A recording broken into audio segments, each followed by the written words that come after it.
You're on CYInterview. I'm Chris Yandeck, featured columnist Jay Bilstein is with me today on CYInterview. If you do one thing this Easter Sunday, you should spend it with our next guest. One of music's greatest stars, Dionne Warwick, will be performing 2 concerts that you can watch from your own home this Sunday. Dionne, thanks so much for being back with us on CYInterview. How are you? I'm wonderful. How about yourself? Oh, we're doing great over here. It's just always such a joy when we get to have you on and talk with you about so many great different things. So to begin, we will have a few links on this page on CYInterview to direct people to where they can watch you perform on Sunday on Mandolin.com. But what are your thoughts about this? Can you give us a little preview of what people can be expecting this Sunday? Well, I'll be in my living room. And hopefully I'll be in a lot of other people's living rooms. Basically because it's been a complete year since I've even thought about singing anything or using these vocal cords, which I hope that even though there'll be a couple of squeaks here and there, but, that goes along with not exercising that muscle. So we're going to be doing some songs that I'm expected to sing, and we'll be doing a few that I went back in the catalog and answered a few requests that were made to sing. Just an afternoon and evening of song. The last year has been challenging for everyone around the world. What has the last year been like for you? Well, to be perfectly honest with you, I've really used it as a vacation I've never had. I'm on the road 90% of my life, and this is really the first time I've spent this much time in my home. I got to sleep in my own bed, which was wonderful. Go up into my kitchen and fix whatever I wanted to eat, the way I wanted to eat it, as opposed to the way it was served to me. It's been a year of refocusing and getting back to Dionne. So I've been enjoying this year for me. Well, we miss you here in Las Vegas. Do you want to be back at Caesar's Palace at somewhere in the future? Is that the plan, to come back here and perform shows again at some point? Well, if I'm invited, yes, I will. Well, we hope to see you here because it was a great year and a half when you were here at Bally's and Caesar's Palace, and I think everybody was just enjoying coming in to see you. Jay, go ahead. Dionne, so great to be speaking with you. I do have something that's really been on my mind, and I'm so glad that we could have you on. You created a lot of buzz online with your interaction with Cardi B. And when you did, I couldn't help but think of Tony Bennett performing with Lady Gaga. Is there any chance in the future you might reach out to Cardi B and say, hey, let's collaborate? Well, why not?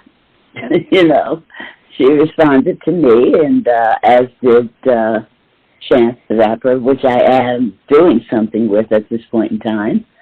In fact, I should have his portion of the song that we're going to be doing within the next 10 days. And I'll be putting my voice on track with him. And sometime this summer, that will be released and out. So, I'm having a wonderful time interfacing with the babies, as I call them, and how they are reacting to me as I'm reacting back with them.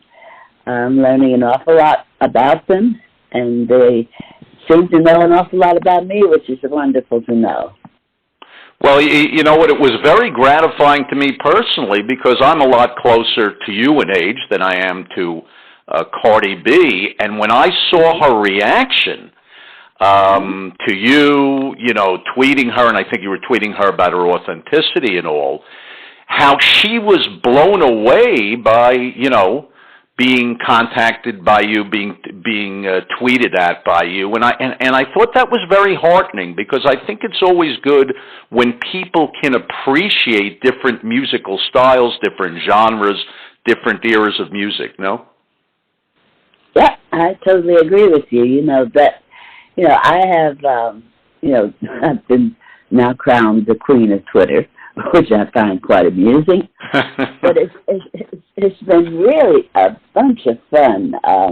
I'm getting reactions from these babies that they seem to want to hear from me and want to know what I have to say.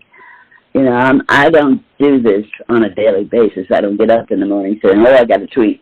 I do it when I feel I want to say something to whomever it is that I have on my mind at that time, or just to say something that might encourage and put a smile on people's faces. And I'm giggling an awful lot with these babies. I really am. It's wonderful. Well, I find it very interesting, and I think it's kind of a great pop culture moment. But speaking of the past, I never knew, and I always like to find out something new before we, speak to someone who, like yourself, who, goodness knows how many times you've been interviewed and asked the same question. So perhaps I can come up with something that you haven't been asked, at least recently.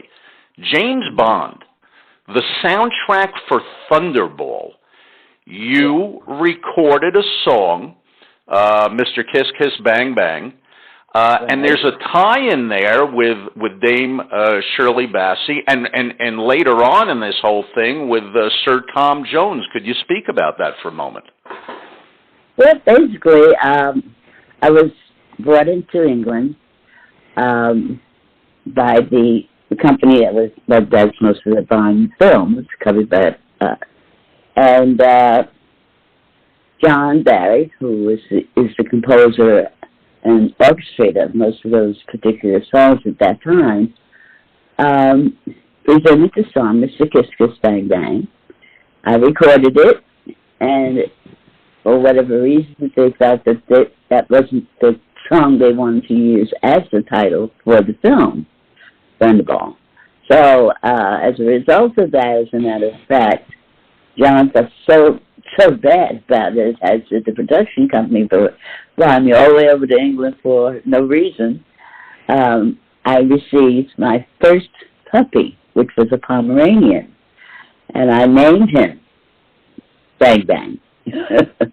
So out of it, I did receive something that was absolutely wonderful, and that was my baby puppy. What I find, and that's a very, very, who would have ever thought such a thing? It really gives a human face to the music business. I think sometimes people think the business of music is just all cold and calculating and what'll sell. And so that's something very nice that I haven't heard anywhere. As I have read it, supposedly Shirley Bassey first recorded the song. They thought it was too long, and she wasn't available to come back. And she had done, I believe, for Goldfinger. She sang the iconic song for Goldfinger. So they reached out to you, and you did it. And then, like you said, for some reason they said, no, we're not going to go with us. And then they brought in Tom Jones, who did a song called Thunderball, same name as the movie. Have you performed over your storied career with either Shirley Bassey or Tom Jones? Oh, with Tom Jones, yes, of course. We're of the same era. Shirley, I met Shirley, and we became fast friends, as a matter of fact. I've seen her perform, but I've never performed with her. Got you. Well, she's you and Tom, I guess, are the same generation, the same age. Shirley is older, of course.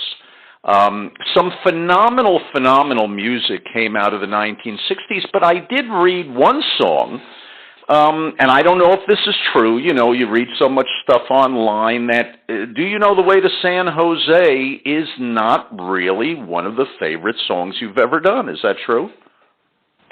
That's really true. I did not want to record that song at all.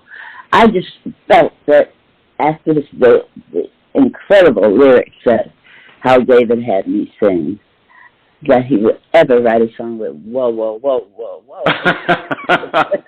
I just said, no, this is not what. No, I don't think so. But because of his love of San Jose, And he just decided, Dionne, you have to sing the song. And I said, because of my love for him, I decided, well, yes, I'll do it the best way I can. And, you know, as it turns out, I really no criteria for what I should be recording, what I shouldn't, or what a hit is or what it isn't, because as a result of it, I literally cried all the way to the bank. What can I tell you? It was one of my biggest recordings. Well, it's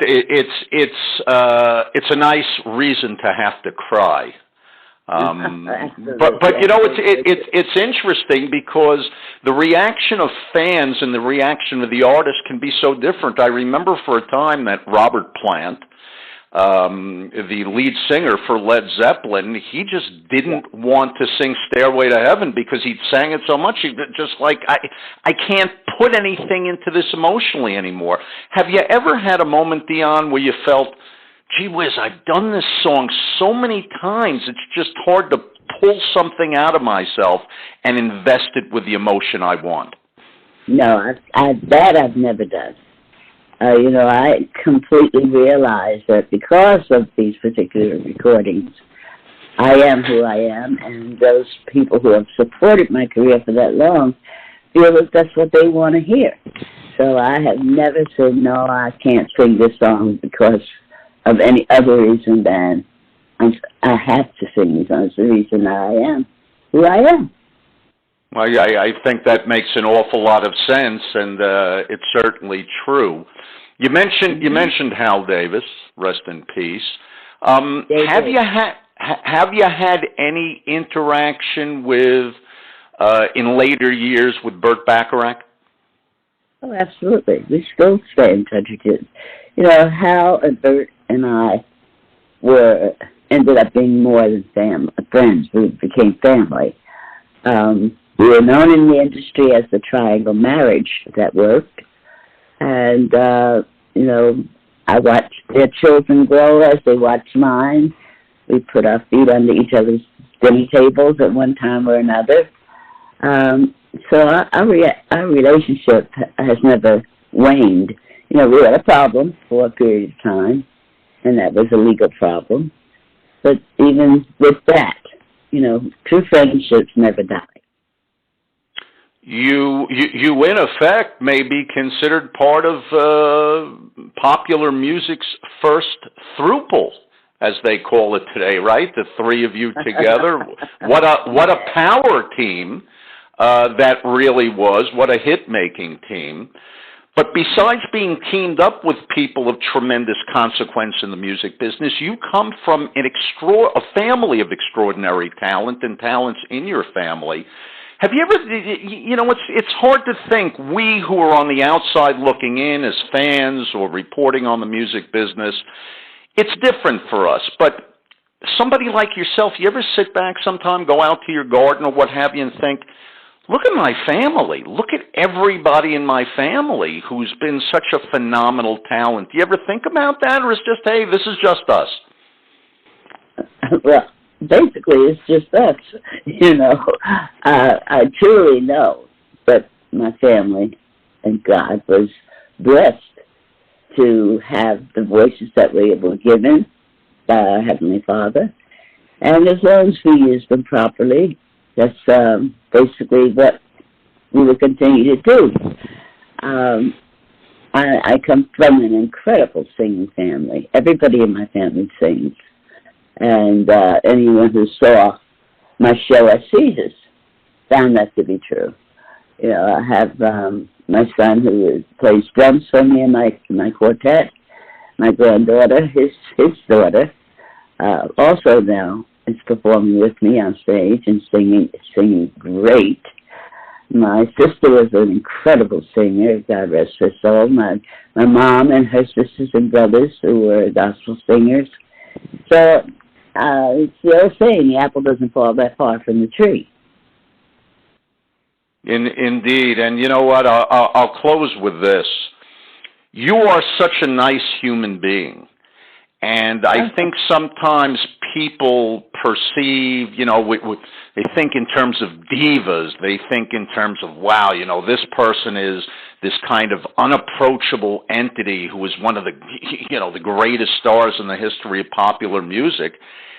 And besides all that, you're just such a nice, accessible person, and I think that says a lot about you. I think it says a lot about your family, how you were raised, and your perspective on life, and really it's always a pleasure to have you with us. Oh, thank you so much. I appreciate that. I'm a people person. The business I'm in requires that, first of all. And if you don't like folks, then I don't think you should be in show business, really. It makes sense. Dionne, two last questions. There has been some news recently that there's going to be a series possibly on your life, possibly distributed through Netflix. Can you give us any new information? Yeah, well, it hasn't been, the I's have not been dotted or T's crossed regarding Netflix. There have been other entities have shown interest in the possibility of doing this.